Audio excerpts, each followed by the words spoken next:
24 नवंबर को बॉलीवुड के हीमैन धर्मेंद्र चुपचाप इस दुनिया से रुखसत हो गए और अपने पीछे छोड़ गए करीब करीब 450 करोड़ रुपए की संपत्ति, जो उन्होंने अपनी एक्टिंग और फिल्मों से कमाया।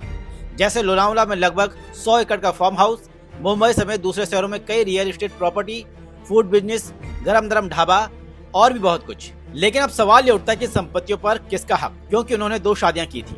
पहली पत्नी प्रकाश कौर और दूसरी हेमा मालिनी। प्रकाश कौर से धर्मेंद्र के 4 बच्चे हैं, सनी देओल, बॉबी देओल, बेटी विजेता और बेटी अजिता देओल। धर्मेंद्र ने प्रकाश कौर से तलाक नहीं लिया था और आज भी वो जीवित हैं। धर्मेंद्र ने बाद में हेमा मालिनी से शादी की, उनसे उन्हें 2 बेटियां हैं, ईसा देओल और अहाना देओल।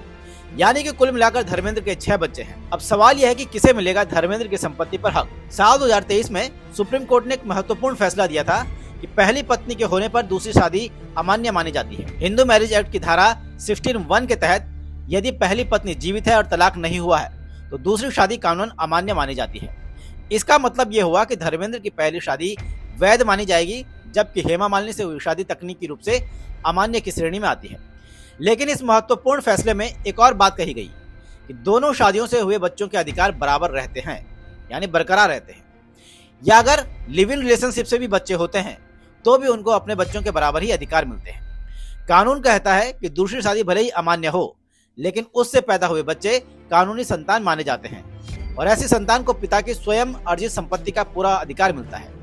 इसका मतलब ईसा देओल और अहाना देओल को भी धर्मेंद्र की संपत्ति में बराबर का अधिकार मिलेगा, ठीक उसी तरह जैसे सनी, बॉबी, विजेता और अजिता देओल को मिलेगा। रही बात पैतृक संपत्ति की, तो कानून के अनुसार दूसरी पत्नी से हुए बच्चों को पिताई की कमाई में बराबर का हिस्सा मिलता है, लेकिन पैतृक संपत्ति पर उनका सीधा अधिकार नहीं होता। हालांकि धर्मेंद्र के मामले में एक और नियम लागू होता है, जिसे काल्पनिक बंटवारा कहा जाता है। इस नियम के अनुसार पैतृक संपत्ति में जो हिस्सा धर्मेंद्र का बनता है वह उनके सभी बच्चों में बराबर बांटा जाएगा, यानी ईसा और अहाना को भी पैतृक हिस्से में बराबर का हक मिलेगा। तो कहने का मतलब यह है कि सभी 6 बच्चे सनी देओल, बॉबी देओल, विजेता देओल, अजिता देओल, ईसा देओल, अहाना देओल सभी का संपत्ति पर बराबर का अधिकार होगा।